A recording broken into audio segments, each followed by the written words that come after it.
perlawanan di antara Chelsea dan juga Barcelona. Chelsea yang dikendalikan oleh Jose Mourinho dan juga Barcelona yang pada ketika itu Lionel Messi pun belum ada lagi, Iniesta pun dalam sub, yang dikendalikan oleh coach mereka iaitu Frank Rijkaard yang berasal daripada Belanda.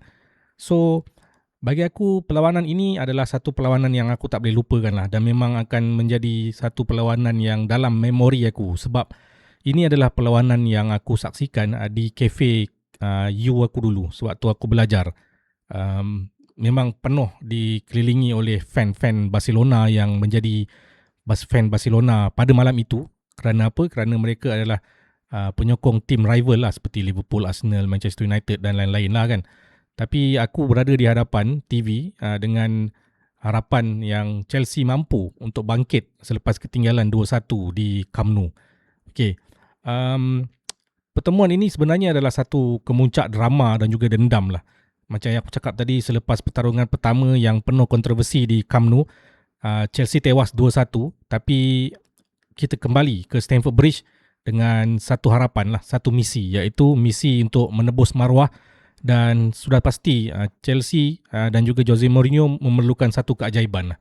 Jadi dalam 20 minit pertama yang gila bagi aku, satu yang tak masuk akal telah pun berlaku dan memang akan diingati oleh aku sampai bila-bila. Dan Chelsea did it. Malam tu pada 8 Mac 2005, iaitu lebih daripada 21 tahun yang lalu, Stamford Bridge bukan sekadar menjadi stadium, dia sudah menjadi satu medan perang sebenarnya.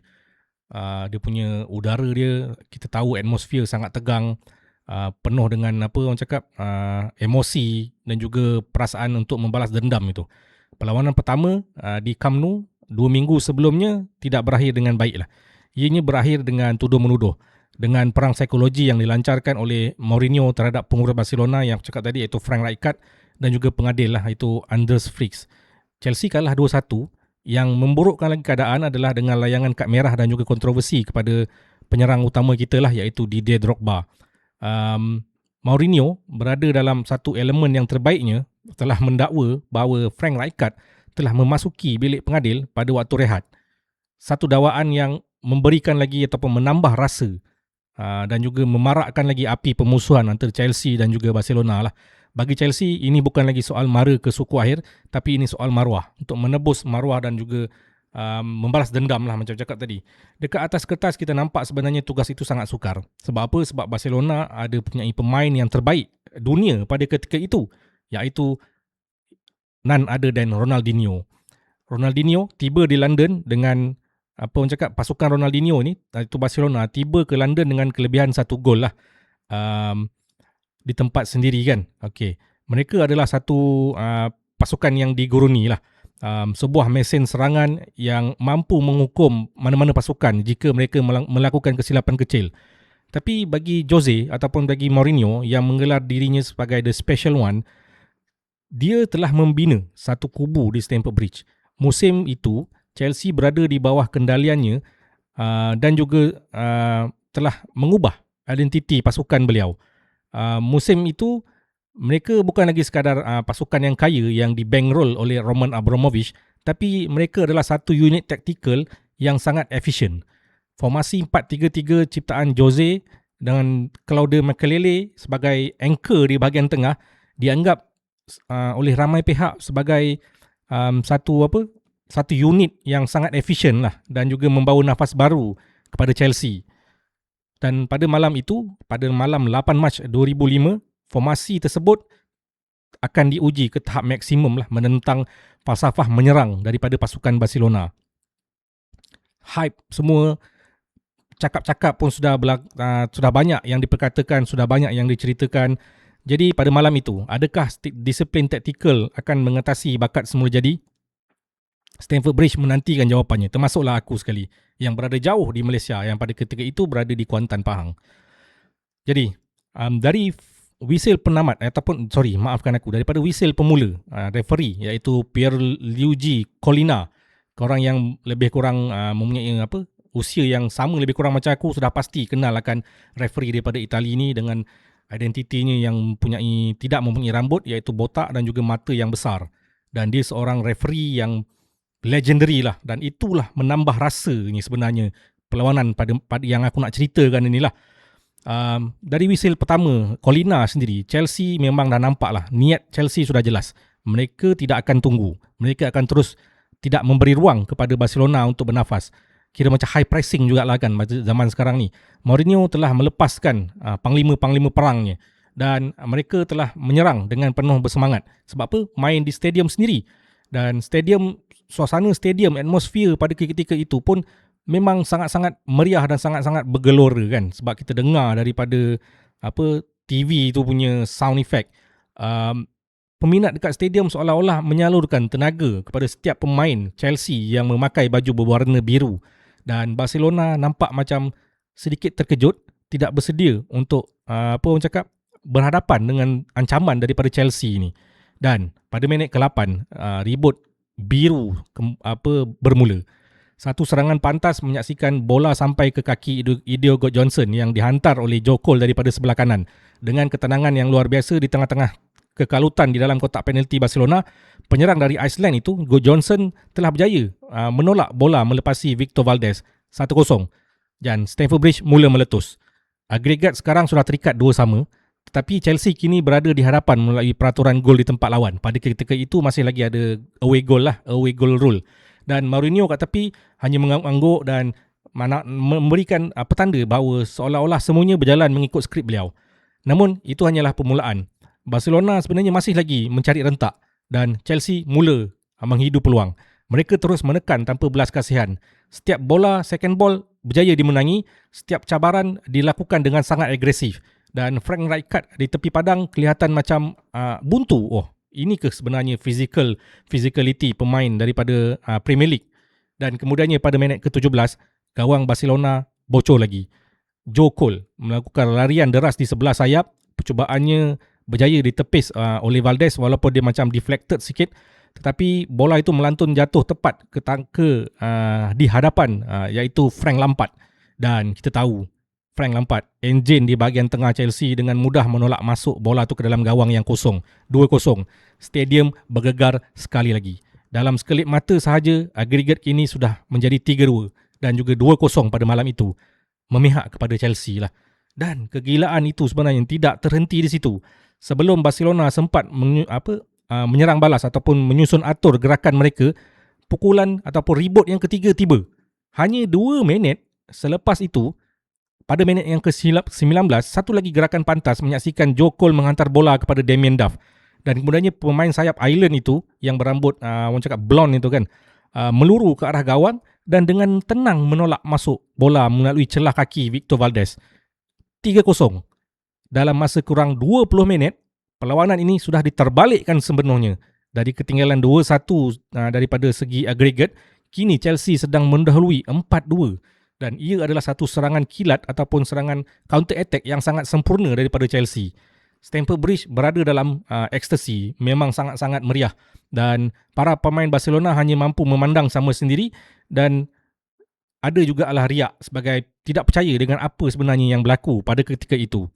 Tetapi dalam keadaan terdesak, pasukan-pasukan hebat pasti akan mula mengharapkan kepada pemain-pemain terhebat mereka lah. Dan pada malam itu, Barcelona memiliki seorang pemain ataupun seorang superstar yang berasal daripada Brazil dengan joga bonito beliau, iaitu Ronaldinho. Walaupun pasukannya sedang ditekan, senyuman Ronaldinho tidak pernah lekang daripada mulutnya ataupun daripada wajahnya lah. Seolah-olah tekanan yang paling hebat sekalipun, bagi dia hanyalah satu pentas untuk dia beraksi dengan lebih baik. Kebangkitan Barcelona akhirnya bermula pada minit ke-27 lah. Satu hantaran ke dalam kotak penalti Chelsea terkena tangan Paulo Ferreira dan juga Colina tanpa ragu-ragu menuding ke arah titik penalti dan memberikan penalti kepada Barcelona. Di tengah-tengah sorakan dan ejekan ataupun kecemuhan pemain penyokong pasukan Chelsea, Ronaldinho dengan tenang melangkah ke hadapan dengan mudah menewaskan Peter Cech. Walaupun Peter Cech berjaya untuk menyentuh sedikit bola itu, tapi bola itu tetap masuk ke dalam gawang Chelsea lah. Dan sudah menjadi kedudukan pada malam itu sudah menjadi 3-1. Nampak macam gol sagu hati, tapi ia adalah satu talian hayat sebenarnya untuk Barcelona. Gol di tempat lawan itu bermakna Barcelona hanya perlukan satu gol lagi untuk kembali mendahului daripada segi agregat dengan away goal rule.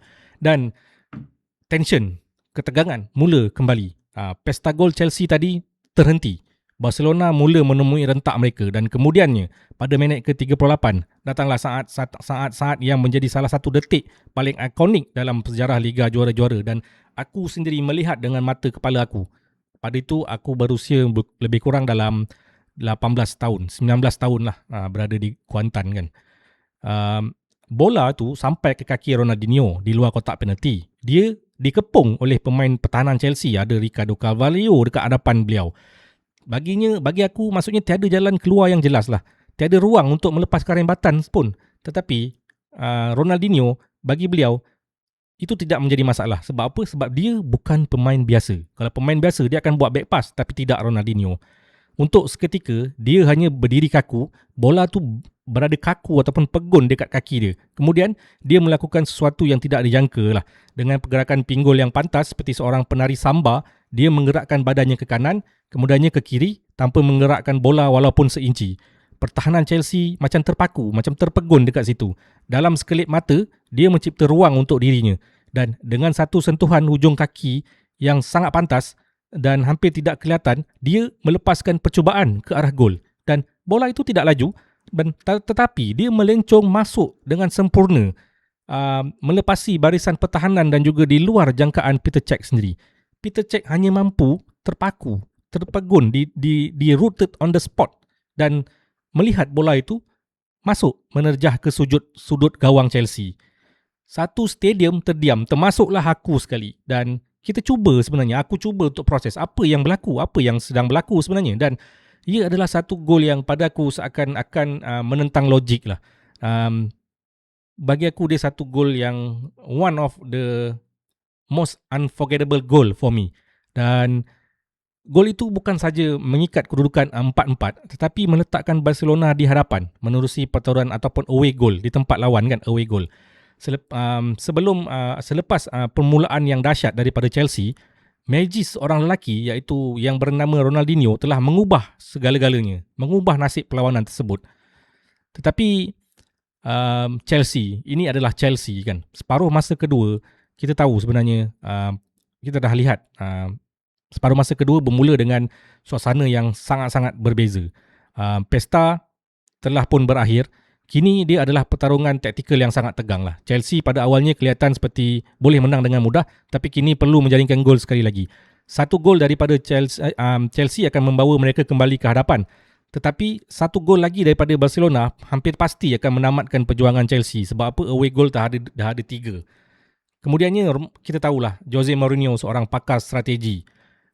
Tahu pasukannya tidak boleh menyerang secara melulu. Barcelona seperti biasa mengawal bola, memaksa Chelsea untuk terus kekal padat dan juga mengekalkan disiplin di bahagian pertahanan sambil menghidu ruang yang ada lah untuk menyerang ataupun melakukan counter attack. Dan pertarungan di tengah menjadi tumpuan apabila pertemuan di antara Lampard dan juga Makelele bertemu dengan Xavi dan juga Deco.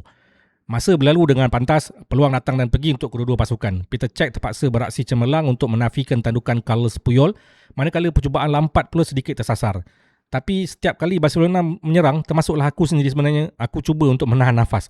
Setiap kali Chelsea memenangi bola, harapan itu kembali ada. Dan ketika perlawanan berbaki lebih kurang dalam 14 minit, pada minit yang ke-76, Chelsea memenangi satu corner kick ataupun sepakan sudut. Damien Duff sebenarnya menghantar bola ke arah kotak penalti yang begitu padat. Dan di situlah, di tengah-tengah perebutan fizikal itu, seorang pemimpin bangkit, John Terry, kapten, leader dan juga legend, melompat lebih tinggi daripada pemain lain dengan satu tandukan yang deras dan padu. Dia menghantar bola melepasi Victor Valdez dan bola itu masuk ke dalam gawang. Stamford Bridge, termasuklah aku yang berada di Malaysia ni, kembali bergembira lah. Maksudnya sangat-sangat bergembira lah dengan gol tersebut. Para pemain pasukan Chelsea berlari ke arah John Terry untuk meraihkan gol terpenting dalam karier mereka. Pada minit kini agregat sudah pun bertukar menjadi 5-4 kepada Chelsea lah. Gol itu tetapi tidak terlepas daripada kontroversi. Para pemain Barcelona mengemuruni ataupun membantah keputusan pengadil yang mengesahkan gol tersebut kerana apa? Mereka mendakwa penjaga gol mereka iaitu Victor Valdez telah dihalang secara tidak sah oleh Ricardo Carvalho. Kalau ulang tayang di TV nampak macam ya, betul. Tetapi pada ketika itu masih lagi tiada VAR, maka gol itu sah. Colina tetap dengan keputusan beliau dan Chelsea kembali di hadapan. Dan pada minit-minit terakhir perlawanan adalah satu penyeksaan sebenarnya bagi penyokong Chelsea dan termasuklah aku. Pasukan Barcelona itu terus, pasukan yang berasal daripada Catalan ataupun Barcelona terus melancarkan serangan bertali arus mencari satu gol berharga yang akan mengubah segala-galanya. Chelsea sebaliknya lah, kita tahulah akan bertahan dengan sepenuh jiwa. Para pemain menjadi perisai di hadapan gol. John Terry dan Carvalho bekerja keras, manakala Makalele juga membantu di hadapan mereka lah tanpa henti. Dan akhirnya selepas 3 minit masa kecederaan yang aku rasa sangat-sangat panjang, akhirnya Colina meniup wisil penamat. Satu sorakan kelegaan, kegembiraan yang memekakkan telinga bergema di seluruh Stamford Bridge. Jose Mourinho berlari ke padang memeluk pemain-pemainnya untuk meraihkan kemenangan itu dengan penuh emosi lah. Mereka telah melakukan yang segalanya ataupun mereka telah melakukan sesuatu yang mustahil. Mereka telah menyingkirkan gegasi Katalan itu dalam salah satu perlawanan Liga Juara-Juara yang paling epik yang pernah aku saksikan. Malam itu, Chelsea bukan sekadar mara ke suku akhir. Mereka sebenarnya menghantar mesej ke seluruh Eropah. Di bawah bimbingan Jose Mourinho, mereka adalah kuasa baru yang perlu digeruni oleh semua pihak. Ia adalah kemenangan yang dibina atas perancangan taktikal yang teliti, keazaman yang jitu dan juga keberanian pemain yang luar biasa. Pada malam itu, di mana ribut biru bermula di minit 20 pertama, sudah terbukti cukup kuat untuk menahan keajaiban Ronaldinho di Stamford Bridge. Bagi aku, perlawanan ini adalah sentiasa akan diingati sebagai malam magic di Stamford Bridge. Jadi apakah memori korang tentang perlawanan luar biasa ini? Gol mana yang korang paling tak boleh lupakan? Adakah gol Samba ataupun Joga Bonito daripada Ronaldinho yang begitu ikonik tersebut, ataupun tandungan dramatik oleh John Terry, kapten, leader dan legend? Kongsikan pendapat anda di ruangan komen di bawah lah. Aku nak dengar pendapat korang. Dan jika korang boleh menikmati imbas kembali ke salah satu malam terhebat dalam sejarah bola sepak, jangan lupa untuk tekan butang like dan juga butang subscribe untuk lebih banyak lagi kandungan seperti ini yang aku rasakan sebagai kandungan evergreen lah, terutamanya berkaitan dengan Chelsea. Dan itulah saja episod kali ini. Kita akan berjumpa lagi di episod yang akan datang. Assalamualaikum warahmatullahi wabarakatuh.